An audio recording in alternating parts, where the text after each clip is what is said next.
Following my article this morning on Young Labour's policy commitment to withdrawing the UK from NATO, I can exclusively reveal that Michael Fallon has written to Jeremy Corbyn, calling on the Labour leader to reject the call of his party's youth wing. The Defence Secretary's letter, the full text of which is enclosed below, further urges Corbyn to get Young Labour to correct a series of inaccurate and untrue statements about NATO and the transatlantic alliance. This, of course, follows your refusal to commit to the NATO principle of collective defence during an interview at Labour Party conference last month too, and your long-standing opposition to Britain's membership of NATO. 3.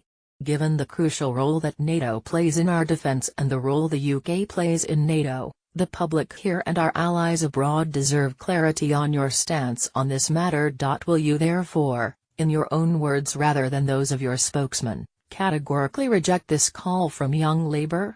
Will you make clear that you support the principle of collective defence as enshrined in Article 5 of the Washington Treaty?